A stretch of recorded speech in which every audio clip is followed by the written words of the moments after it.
Agora você pode fazer parte do clube de membros do Spurgeon TV.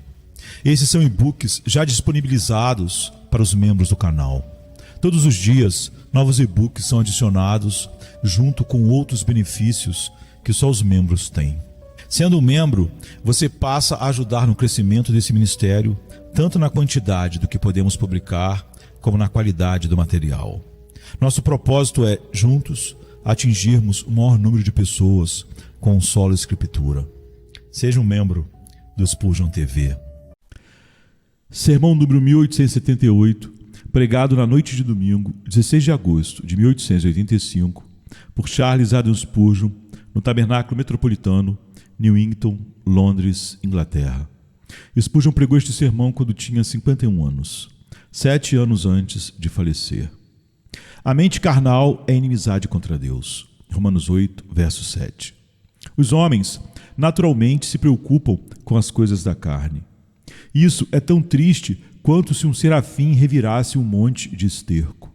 Não é surpresa que uma besta bruta se preocupe com a carne, pois é apenas carne.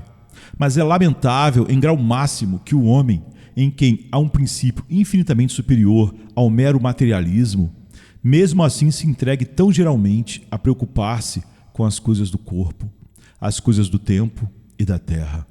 O catecismo do mundo é: o que vamos comer? O que vamos beber? Com o que vamos nos vestir? Os homens começam com essas perguntas assim que saem do teto de seus pais e frequentemente morrem com elas nos lábios.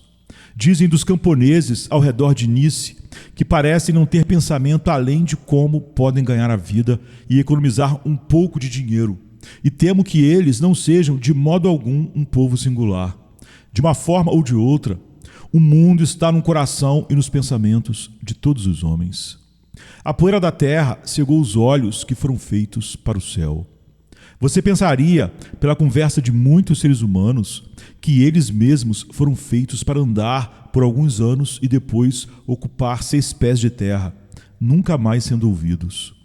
A vida da criatura parece estar em consistência com tal destino, e de modo algum sugere uma vida futura ou uma existência em uma esfera mais nobre. No entanto, há em nós um espírito imortal. Até mesmo os pagãos estavam convencidos disso. O homem tem uma consciência inata de que não será extinto pela morte. Seus estranhos anseios, esperanças e medos são, de maneira desconexa, as provas desse conhecimento primevo que ele nunca pode esquecer completamente. Não era necessário que as Escrituras revelassem a existência futura da alma. Quando você não encontra uma declaração clara dessa verdade, você apenas perde aquilo que se supõe já ser conhecido. A existência de Deus e de uma alma imortal no homem é pressuposta nas Escrituras. Um estado futuro é evidente na face das coisas.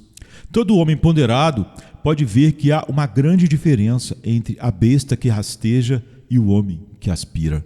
Agora, se isso é assim, alguém teria suposto que esse ser imortal teria, em pensamento, se projetado para o próximo estado e que estaria muito ocupado considerando onde estaria e o que seria no mundo por vir. Alguém teria suspeitado que ele moldaria as ações do presente com vista ao futuro, e assim teria deixado de estar preso à terra e ser levado a algo superior à vida do mero animal. No entanto, os homens por natureza não dão domínio à sua parte mais nobre, mas permitem que a besta neles governe a mente deles. Eles são voltados para a terra, e então, porque estão voltados para a terra, as coisas espirituais são desprezadas por eles. E o grande Deus, que é o espírito de todos os espíritos, é mais do que tudo negligenciado e tratado como se fosse de pequena importância. O cuidado com a carne amarga a alma contra Deus, de modo que aquele que se preocupa com a carne logo se enche de inimizade contra Deus. Nosso apóstolo declara esse fato e o declara de forma muito positiva. Ele não diz que a mente carnal está em inimizade com Deus, mas nos dá o substantivo sólido. Ele diz: a mente carnal é inimizade contra Deus. É inimizade em essência, absoluta e sempre inimizade contra Deus. É um bloco sólido de aversão a Deus e animosidade contra Ele. É uma linguagem muito forte para usar, mas ele a coloca sob a orientação da inspiração e, portanto, ele não se engana ou exagera. A mente que se preocupa com a carne, a mente carnal, é uma massa de pura e simples inimizade ao Deus Altíssimo. Tal mente é oposta não apenas às coisas de Deus, às leis de Deus e à verdade de Deus, mas a Deus mesmo. A mente que está sob o domínio da carne não pode suportar a existência de Deus. Seu caráter é o objeto do seu ódio. Não, na verdade, tal mente é o próprio ódio, ela mesma, contra Deus. De alguns homens, isso não precisa ser dito, pois eles mesmos declaram: há homens, Deus tenha misericórdia deles e os mude, que deliberadamente afirmam que não acreditam em Deus e que usam todo tipo de epítetos vergonhosos em relação ao nosso Senhor e à verdade divina que Ele teve a bondade de revelar. Os pecados desses homens vão adiante deles para o juízo. Eles não precisarão de testemunhas contra eles no tribunal do seu Criador, pois eles mesmos testemunharam contra si mesmos. Sua mente é evidentemente, confessadamente, intensamente inimiga de Deus. Muitos outros não se importariam de confessar sua inimizade tão claramente, e ainda assim suas vidas a proclamam. Sua conduta exterior mostra que não são apenas inimigos de Deus e de seu Cristo, mas que seus corações são uma massa de inimizade para com Ele. Sua fala atrai o fato de que não estão reconciliados com Deus. Alguns desses até mesmo professam ser seus amigos. E ainda assim, a respeito deles, Paulo disse: muitos andam, dos quais muitas vezes vos disse, e agora vou-lo digo também chorando, que são inimigos da cruz de Cristo. Os inimigos acima de todos os outros, pois entraram na igreja pela traição e assim atacaram o Senhor em sua própria casa, onde podem fazer mais estragos. Eles usam blasfemamente sua profissão de fé para confortá-los em seus pecados. E enquanto juram que são servos de Deus, suas vidas mostram que são os escravos voluntários de um mestre muito diferente. Não estou neste momento pretendendo falar com essas pessoas, das quais direi apenas que o Senhor tenha misericórdia de qualquer um de nós, se esse for o nosso caso infeliz. Se ousamos ser como Judas, se nos aventuramos a nos inscrever entre os amigos de Jesus e ainda assim lhe damos um beijo traiçoeiro, que a graça infinita ainda nos converta. Que não venhamos a ser filhos da perdição, mas sejamos libertos da hipocrisia e tornados honestos diante do Altíssimo. Mas vou tratar neste momento de outra classe de pessoas que diriam, cada um por si mesmo: não sou cristão, mas espero ser um dia. Não acho que esteja convertido. Não poderia afirmar ser um crente em Cristo de forma salvadora, ou um amante de Deus a ponto de tomar meu lugar entre o seu povo. Mas ainda assim, não acredito que seja inimigo de Deus. A acusação de nosso texto é muito desagradável para tais pessoas. Elas acham que é uma acusação muito severa contra elas. No entanto, querido ouvinte, você não vive para o mundo por vir, nem para as coisas espirituais, nem para Deus, e, portanto, de acordo com o ensinamento do texto, sua mente, sendo carnal ou mundana, é inimizade contra Deus. Não gosto de dizer coisas duras sobre você, porque você é uma pessoa muito gentil, mas não posso dizer menos do que a palavra do Senhor. E você não me respeitaria se eu fosse mau o suficiente para lisonjeá-lo. Você é moral, excelente e amável, mas ainda assim é inimigo de Deus em seu coração, pois as coisas da carne estão em primeiro lugar em sua mente. Você está irritado porque lhe digo isso? O que você gostaria que eu fizesse? Você espera que seu médico descubra sua doença e que seu advogado descubra qualquer falha nos documentos de uma propriedade que está adquirindo. Não deveria seu ministro lhe contar sobre os males de seu coração? Se você quer ouvir suaves mentiras, vá a outro lugar. Não terei o sangue de ninguém em minha vestimenta. Se você não nasceu de novo do alto, sou obrigado a dizer, mesmo dos melhores de vocês, que sua mente carnal é inimizade contra Deus. Neste momento, meu trabalho será, primeiro, descobrir essa inimizade. Segundo, lamentá-la. E então, terceiro, que Deus, o Espírito Santo, tenha prazer em libertá-lo dela. E libertá-lo dela mesmo enquanto estamos falando sobre isso. Ó Espírito Eterno, renova-nos no espírito de nossa mente e faz-nos receber essa mente espiritual, que é a marca do amigo de Deus. Primeiro, então, tem que descobrir essa inimizade que está em seu coração. Eu sei o que você está dizendo. Você não pode fazer isso. Estou indiferente, mas não sou inimigo e não quero ser chamado assim. Ouço sua negação, mas o chapéu vai servir perfeitamente em você antes de eu terminar. E você será obrigado a usá-lo, tenho certeza que será. Se você não for obrigado a se declarar culpado, ninguém ficará mais feliz do que eu, se você puder provar que está reconciliado com Deus pela morte de seu filho. O homem que não ama Deus, nem o serve, nem mesmo professa fazê-lo, tem em seu coração uma inimizade estabelecida contra Deus. Deixe-me mostrar isso a você. Não feche os olhos para evidências claras. Primeiro, o homem carnal é inimizade contra Deus como um servo. Pegue esta descrição de si mesmo e veja se não leva à sua convicção.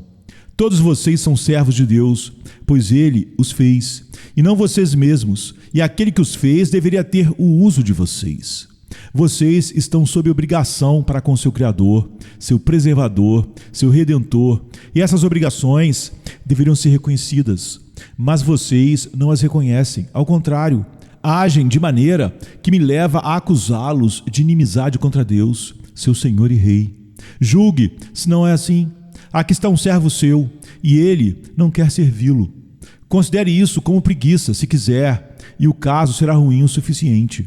Mas você o encontra trabalhando muito para outra pessoa. Então, não pode ser preguiça que o faz recusar seu serviço. Veja-o, ele está trabalhando para o seu inimigo de manhã à noite. Mas, embora seja seu servo, ele se recusa totalmente a servi-lo. Qual pode ser o motivo dele? Muitos de vocês não estão servindo a Deus e ainda assim não são preguiçosos. Sua negligência em obedecer ao Senhor não é causada pelo amor à facilidade. Vocês estão trabalhando muito por algo mais. Por vocês mesmos, por suas famílias, por aprovação, por riqueza ou algum outro objetivo. Então, enquanto vocês não obedecem ao seu Deus, a quem deveriam honrar, estão servindo a algum outro Senhor. Isso não cria uma suspeita natural de que vocês não estão em bons termos com seu Criador? Mas suponha, no caso de seu servo, que ele realmente faça um trabalho mais pesado para outra pessoa do que você esperaria que ele fizesse para você. Suponha que ele faça um trabalho mais duro e mais degradante do que você exigiria dele e que ele faça isso voluntariamente. Faça-o com todo o seu vigor e ainda assim ele não servirá você. Acho que você diria, este homem deve estar cheio de ódio por mim.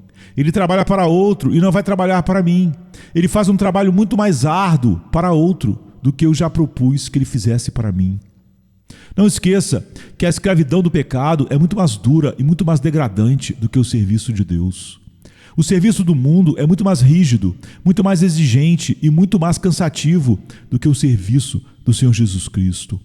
Aqueles que serviram o mundo melhor lhe dirão que há pouco consolo no trabalho, enquanto aqueles que servem a Deus melhor continuamente dizem que o jugo dele é suave e o fardo dele é leve. Aqueles que servem a Deus com todo o coração encontram um prazer intenso em seu serviço, e isso não é verdadeiro da servidão do pecado. Seus mandamentos não são pesados, mas os caminhos do pecado estão cheios de trabalho árduo, decepção e angústia. Se um homem prefere suportar o fardo cansativo do mundo, da carne e do diabo, e não quer carregar o fardo mais leve de Cristo, qual pode ser o motivo senão que ele está em inimizade com Deus? E suponha, além disso, que seu servo que está trabalhando para outra pessoa receba salários muito baixos, enquanto você está disposto a pagar os maiores salários que podem ser propostos a ele. E ainda assim, ele aceita o trabalho mais árduo e o salário menor, e não vem a você e aceita o trabalho mais fácil com salários mais altos. Como você poderia explicar isso, exceto supondo que o homem o odeia? Senhores, o caso é completamente paralelo ao de vocês. O salário do pecado é a morte, mas o dom gratuito de Deus é a vida eterna. Deixe o homem trabalhar o quanto puder por si mesmo e pelo mundo. Tudo o que ele pode conseguir é a morte. Por que então ele escolhe um trabalho amargo e um salário mortal? De que adianta o homem ganhar o mundo inteiro, mas perder sua alma? Por que o homem segue um negócio tão sem lucro? Isso faz até mesmo o poeta secular, Wolsey, dizer quando chega a hora de morrer: se eu tivesse servido a meu Deus com metade do zelo que servi meu rei, ele não teria, em minha velhice, me deixado nu para meus inimigos. O serviço de Deus é um serviço remunerativo. Ele dá salários no trabalho e uma recompensa abundante de acordo com sua graça, quando o trabalho está feito. Se os homens recusam tal serviço, qual pode ser o motivo deles? O salário do pecado é a morte, morte eterna. Uma miséria infinita segue o curso deste mundo, se os homens escolhem tal serviço. Qual pode ser o motivo, senão o ódio direto a Deus como mestre, e uma resolução de ter o próprio diabo como senhor e o inferno como salário, ao invés de servir o Deus vivo? Portanto, Senhor, deve ser assim. Se eu o considerar sob a perspectiva de um servo, que na medida em que você servirá outras coisas com todo o seu vigor pelo salário mais miserável, e não servirá a Deus quando a recompensa de seu galardão é totalmente limitada, então minha razão me força a concluir que sua mente é inimizade contra Deus. Deixe-me considerá-lo sob outra figura. Desta vez será a de um súdito em relação ao rei. Suponha que estejamos vivendo em tempos em que há um rei, um monarca legítimo no trono, mas também há um pretendente que reivindicou a coroa, e há uma guerra em andamento entre o verdadeiro monarca e o pretendente. Você é um daqueles que não estão do lado do pretendente. Pelo menos você diz que não está. Você mora entre os súditos do rei e, embora você haja de maneira um tanto estranha, ainda assim nega que seja inimigo do rei. Mas ouça-me, pode haver nessa cidade de Londres certas pessoas que não estariam dispostas a confessar que estão do lado do pretendente, e ainda assim sua conduta pode levá-lo a sentir que eles devem ser assim e que devem ser inimigos do rei. Suponha que um certo homem mora na sua rua e você o encontra nos negócios, no comércio e na conversa comum dia após dia, e ainda assim você nunca o ouve mencionar o nome do rei. Não seria a sua missão suspeita? Se outra pessoa mencionar o nome do rei, ele se afasta. Ele nunca pronuncia uma palavra que o faça sentir que ele é um súdito leal. Ele não propõe abertamente 3 vivas para o pretendente em uma reunião pública, nem hasteia a bandeira do pretendente. Mas, por outro lado, você percebeu que da última vez que estava aclamando viva para o rei, ele estava tão quieto como se fosse mudo. E você também viu que sempre que a conversa segue nessa direção, ele ficou calado como um peixe. Ele não tem opinião sobre política. Ele diz que já tem o bastante com o que fazer para cuidar dos próprios negócios. Eu tenho meio medo de que o sujeito seja um inimigo. Águas paradas são profundas. Imagino que vamos encontrar um traidor profundo sobre o casco desse cavalheiro silencioso. Começo a pensar que ele deve estar do lado errado. E cresce em minha mente que ele deve ser o inimigo do nosso soberano legítimo, pois mês após mês, enquanto todo o país estava ecoando com o grito de guerra e toda a nação estava dividida em 2 campos, este homem nunca disse uma boa palavra pelo rei. Nunca sequer o mencionou. Sinto-me moralmente certo de que em seu coração esse ser de boca fechada deve ser inimigo do rei. Você não está muito de acordo comigo? Você quer que eu explique a parábola? Ela não se encaixa no seu caso, meu amigo. Todos esses anos você tem ouvido falar de Deus e de seu Cristo, mas não teve uma palavra boa para dizer sobre nenhum deles. Quando você está em companhia, manifesta um silêncio discreto. Se houvesse um debate sobre piedade vital, você não tomaria partido. Você não tem nada a dizer sobre Jesus e seu sangue precioso. Você é neutro e silencioso. E por quê? Você é tão amante de uma vida fácil que não está disposto a lutar pela verdade e pela justiça. Eu suspeito muito de você. Tenho receio solene de que você seja um inimigo. Agora, suponha que o rei tenha alcançado um grande sucesso. Chega a notícia de que em uma grande batalha o pretendente sofreu uma derrota pesada.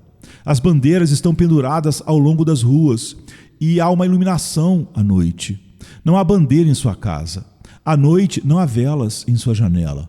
Você não tem nada a dizer sobre as notícias importantes. Amigos, o que devemos fazer com esse homem? Ele nunca diz uma palavra sobre nosso rei ou seus feitos. E ele não compartilha da alegria quando todos estão na rua à noite, dando vivas por causa da vitória de sua majestade. Ele caminha como se não tivesse interesse. Tenho medo de que, se houvesse agentes secretos por perto, eles o denunciassem como inimigo, e não acho que pudessem ser muito culpados se o fizessem. Queridos ouvintes, alguns de vocês não têm interesse nos triunfos do reino do Messias e não têm preocupação com o seu evangelho. Tantas pessoas foram convertidas sob um avivamento, mas isso não significa nada para você. Ruas inteiras nessa cidade são sem Deus e sem Cristo. Mas e daí? Você realmente não se importa se esta nação ou aquela começará a reconhecer o domínio de Cristo. Você não mostra oposição ao Rei Jesus, mas ainda assim não se deleita no crescimento do seu domínio ou no aumento de sua glória. Se a verdade sobre Cristo fosse banida da terra, você não perderia uma única noite de sono. E se ela cobrisse toda a terra, isso não excitaria em você nenhum entusiasmo. Não parece que você poderia ser muito suspeito de ter a mente carnal, que é inimizade contra Deus? Eu poderia trabalhar mais neste assunto, mas só preciso acender a vela da sua consciência, e você não terá que procurar muito para encontrar um traidor. Além disso, eles têm levantado regimentos na cidade para ajudar o rei. Houve reuniões entusiasmadas de jovens que se alistaram em sua causa. Eles pegaram seus rifles e estiveram prontos para derramar seu sangue em nome de seu soberano legítimo. Há notícias de uma invasão. Os navios inimigos estão perto da costa. Os cidadãos se reuniram em multidões. Este homem não estava na reunião. Ele não pretendia ser um soldado. Ele não contribuiu com um centavo para os gastos da campanha. Ele não fez absolutamente nada por seu rei. Juntando tudo isso com o resto, parece-me que ele deve ser um inimigo. Porque certamente, se tivéssemos inimigos às portas de Londres hoje, se soubéssemos que estavam prestes a saquear essa cidade e matar nossas esposas e filhos, mesmo os homens mais pacíficos entre nós esqueceriam essa passividade e pegariam em armas em defesa de nossos lares e famílias. Se algum homem dissesse: sim, eles têm explodido algumas das casas, estão prestes a destruir nossa cidade, mas não é da minha conta, não vou dar uma mão na luta, de qualquer forma que seja. Nós diríamos: isso acontece porque o sujeito não é um verdadeiro inglês, ele é um inimigo. Pode ter certeza de que ele é um traidor. Em um mundo como este, onde o pecado é comum, se um homem não luta contra o mal, ele está do lado dele. Se um homem não serve a Cristo e não se esforça para estender seu reino, por mais humilde que seja seu poder, certamente deve ser que sua mente carnal é inimizade contra Deus. Jesus diz: quem não é comigo é contra mim, e quem não ajunta comigo, espalha. E suponha, além disso, que este homem descubra que o rei emitiu uma certa proclamação e promulgou um código de leis, e que este homem diga: lê-los? De jeito nenhum. Eu não leria algo tão seco como isso. Mas essas leis afetam sua vida diária, seus negócios, sua prosperidade, até mesmo sua vida. Não me importo com o que elas afetam, ele diz. São leituras muito secas e chatas. Não me importo em ouvi-las, muito menos em estudá-las. A proclamação do rei está publicada e o homem vira as costas para ela. Um cartaz de peça de teatro está colocado na parede. Ele lê aquilo e fica muito interessado. Agora, eu diria que ele deve ser um inimigo, pois nem mesmo lê quando é a vontade do seu rei e qual é a lei do seu país. Deve haver em seu coração alguma inimizade contra o legislador que promulgou essa lei. Meu ouvinte, sua falta de busca nas Escrituras, seu cansaço sobre a pregação do Evangelho, sua falta de cuidado em entender a mente de Deus é evidência prima facie de que há alguma inimizade em seu coração contra o Altíssimo. Quando seu rei lhe envia uma mensagem de amor e você não está disposto a ouvi-la, certamente você tem um preconceito contra ele. Quando você nem mesmo deseja saber o que ele promete àqueles que são seus amigos, você deve ter decidido ser seu inimigo. Mas além disso, suponha, como em tempos antigos, que este rei dissesse a todos os seus súditos: vocês estão cercados pelo inimigo, a cidade está completamente fechada e a fome os ameaça. Mas eu vou alimentar todos vocês dos celeiros reais. Haverá tanto pão e tanto alimento para todos vocês que escolherem vir e pegar.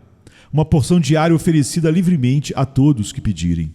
Suponha que este homem, embora evidentemente muito faminto e sedento, nunca fosse comer na mesa pública. Ele não precisa dizer nada contra o rei e sua mesa, mas suponha que ele persistentemente se abstenha de se colocar sob qualquer obrigação ao provedor real, e preferir ir e comer com cães ou arrancar carne do prato do porco do que ser alimentado pela generosidade do rei. Eu diria que o sujeito que se privasse dessa maneira deve ter uma profunda inimizade em seu coração contra o rei. Seu caso é exatamente o mesmo. Você não vai a Cristo para ter vida eterna. Você não vai ao Criador de seus espíritos para encontrar conforto e alegria nele. Você prefere perecer a recorrer ao Pai das misericórdias. Você busca prazer e felicidade em qualquer outro lugar, até mesmo em lugares comparáveis apenas à casinha do cachorro ou ao chiqueiro dos porcos. Portanto, você não pode me convencer de minha ansiedade solene de que seu coração é inimizade contra Deus. Tenho certeza de que, faminto como você está, você iria à mesa dele para ser alimentado. Nu como você está, você iria ao guarda-roupa dele para ser vestido, se não fosse pela inimizade em seu coração contra o Senhor, terrivelmente mortal, mesmo que não reconhecida por você mesmo. Aquele que teimosamente pereceria em vez de aceitar o presente de Deus, deve entreter pensamentos desesperadamente malignos sobre Deus. Suponha, mais uma vez, que você tivesse ofendido este rei, e você tivesse sido julgado por traição contra ele, e tivesse sido considerado culpado, e ele dissesse a você: confesse livremente sua traição, e há o perdão pronto para você, pelo qual sua vida será poupada, e você mesmo será recebido em favor. Se você responder: não quero, sim, e se você nem mesmo dissesse tanto quanto isso, mas apenas negligenciou aceitá-lo e apenas sentou-se descuidadamente na prisão até o dia da execução, eu diria que você deve ter uma inimizade terrível em seu coração contra o seu soberano. Aquele que nem sequer aceitará perdão deve ser muito rancoroso. Meu ouvinte, o fato de você não aceitar o perdão livre de Cristo, o fato de você não receber o benefício do ato de anistia e esquecimento que o grande Deus promulgou, prova que seu coração traidor está tingido até o âmago com a mais negra inimizade contra a majestade do céu. Não estou falando sobre os vilões dos quais temos lido recentemente nos jornais, que cometeriam os mais vis atos de crime inominável, mas estou falando sobre vocês, boas pessoas que não estão longe do reino e ainda são suficientemente vis para desprezar o amor e o sangue do seu Salvador. Se você não aceitou o favor do seu rei e o perdão proporcionado por um Salvador sangrento, deve haver, no fundo, uma cruel inimizade em seu coração contra o rei do amor. Não é verdade? Você não começa a suspeitar de si mesmo por não ser exatamente tudo o que esperava ser? Então, usarei mais uma comparação, e apenas uma, para não cansá-lo. Desta vez, ela se relacionará apenas com o comportamento comum de uma pessoa para outra. Eu poderia afirmar de uma certa pessoa que não tem inimizade contra ela, mas suponha que, sempre que eu a encontrasse na rua, não a visse. E se ela estivesse no meu lado da rua, de alguma forma ou outra, eu tivesse um chamado do outro lado do caminho. E suponha que, quando eu entrasse em uma sala para encontrar amigos, se a visse lá, sempre dava meia volta e ia para outro lugar. Acho que as pessoas começariam a suspeitar de que eu tenho uma grande inimizade por aquela pessoa. Há pessoas que agem assim em relação a Deus.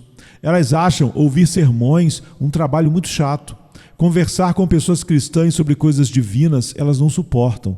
Ler um livro sobre Deus é escravidão. Elas se veem muito rapidamente reduzidas a um estado de sono por tratados sobre a verdadeira espiritualidade. Elas não se importam com tais coisas. Elas querem ficar longe de Deus. Seu coração não tem deleite no pensamento de Deus. Se amanhã de manhã houver uma informação no jornal de que Deus morreu, alguns de vocês não ficariam muito felizes? Vocês diriam: então não haverá dia do juízo, e eu posso me divertir, pois meu maior medo se foi. Para nós que amamos o Senhor, seria uma calamidade pior do que 10.000 mortes se pudéssemos perder o nosso Deus.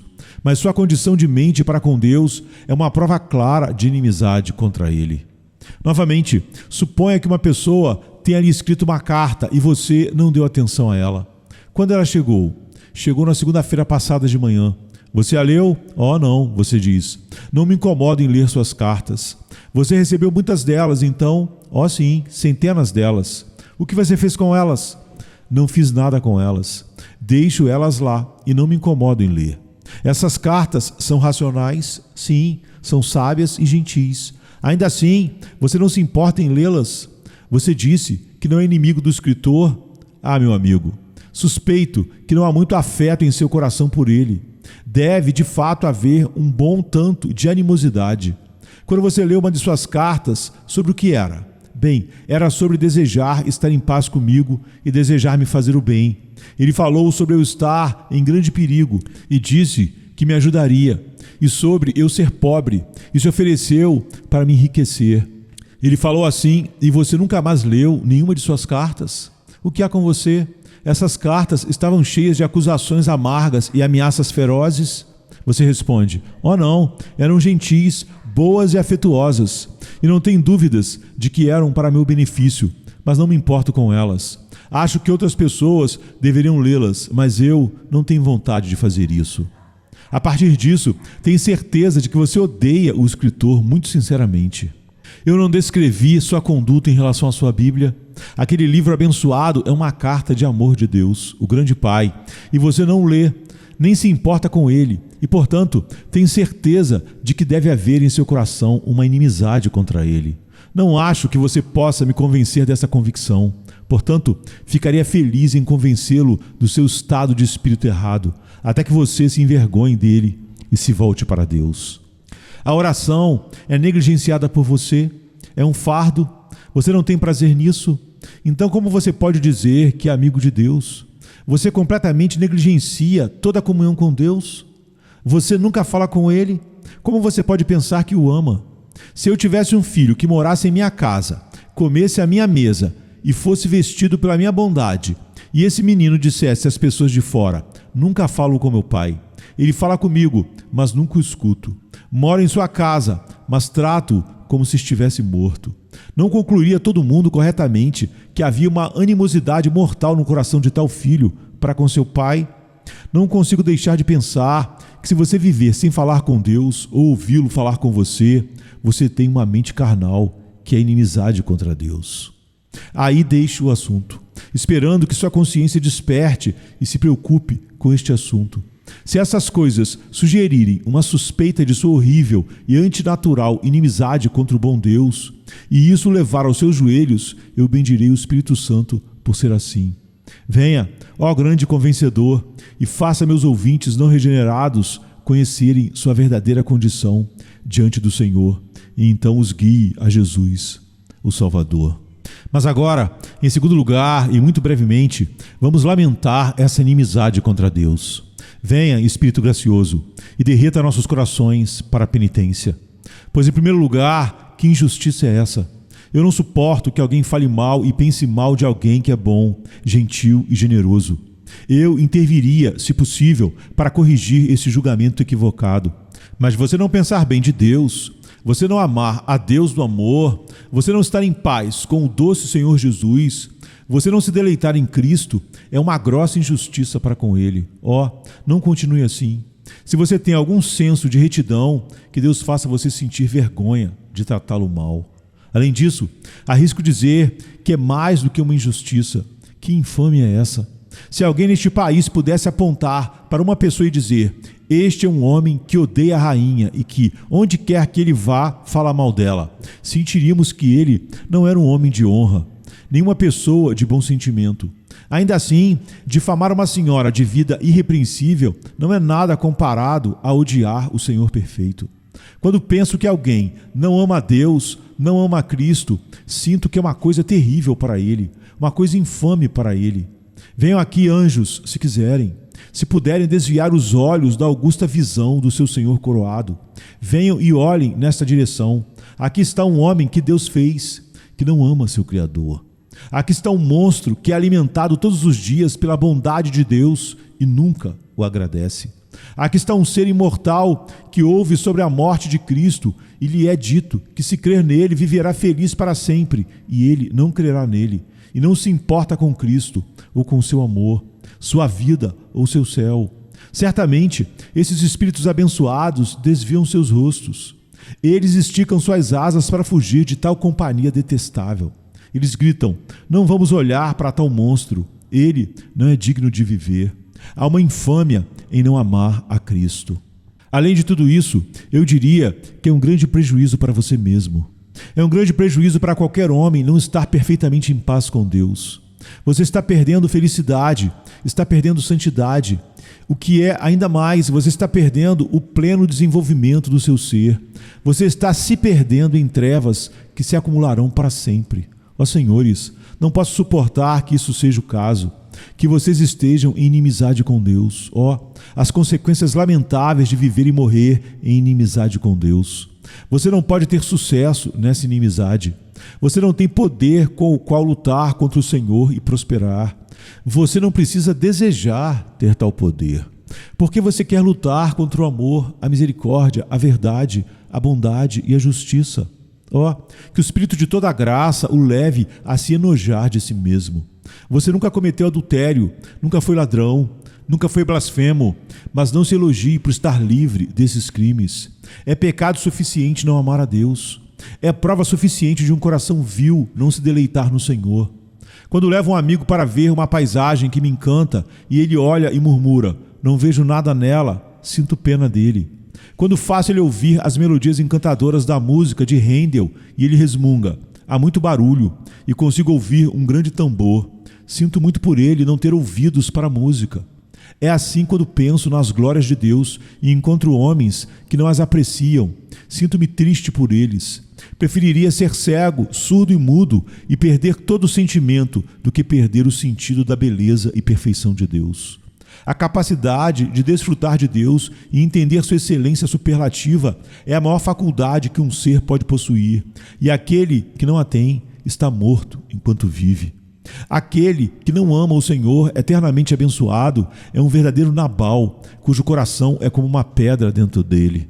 É um tolo em letras garrafais aquele que não conhece a Deus.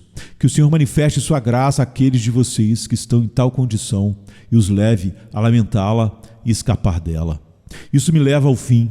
O terceiro ponto seria: busquemos libertação dessa condição de inimizade contra Deus. Como isso pode ser feito? Verdadeiramente, eu não acredito que isso jamais será feito em qualquer pessoa, exceto pelo Espírito Santo. Essa incapacidade de ver a beleza e a amabilidade de Deus é uma doença tão inveterada que ninguém pode removê-la, senão o Espírito Santo, e isso soberanamente. Você precisa ser lavado, eu sei. Você precisa ser curado, eu sei.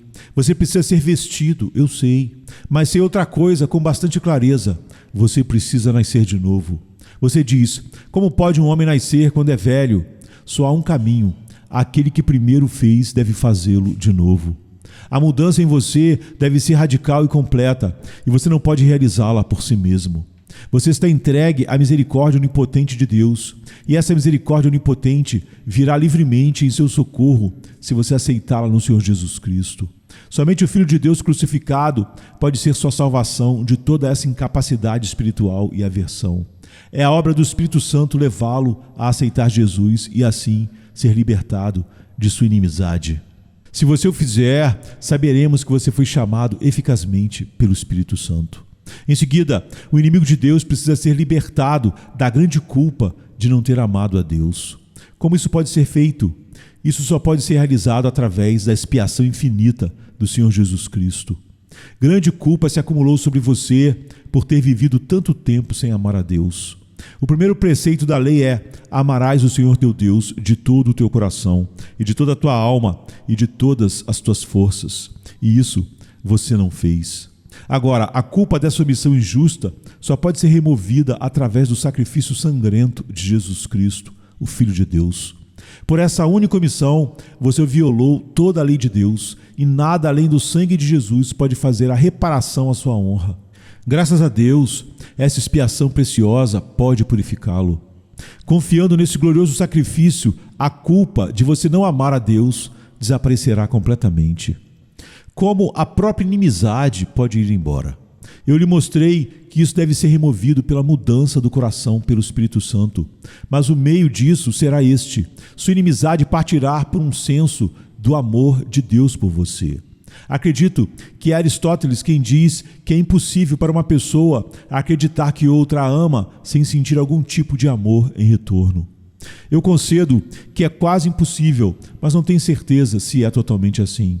No entanto, isso eu sei: se você pudesse apenas acreditar neste momento que Deus o ama, se confiando em Cristo, você pudesse apenas conhecer o afeto infinito que há no coração do grande Pai para com você, seu filho, você amaria a Deus em retorno.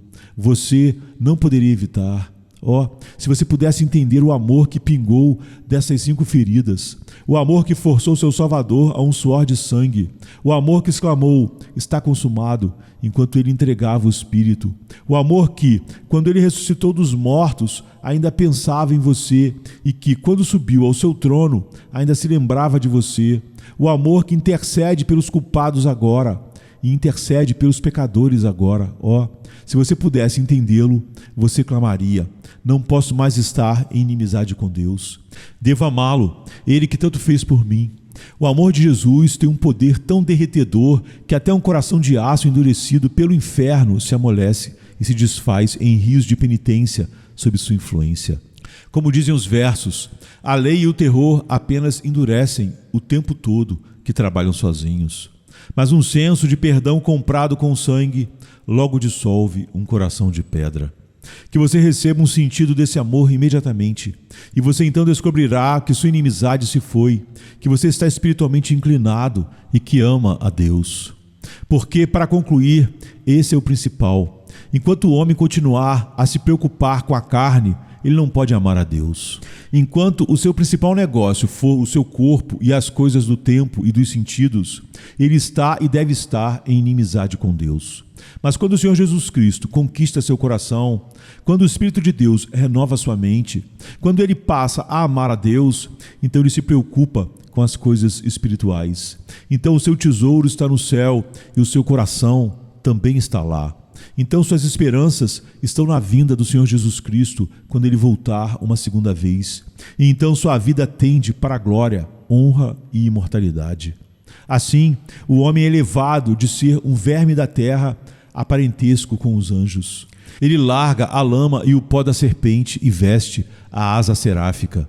Ele se afasta da vida da toupeira, cavando sob a terra na escuridão, e ganha o olho da águia e a pena da águia.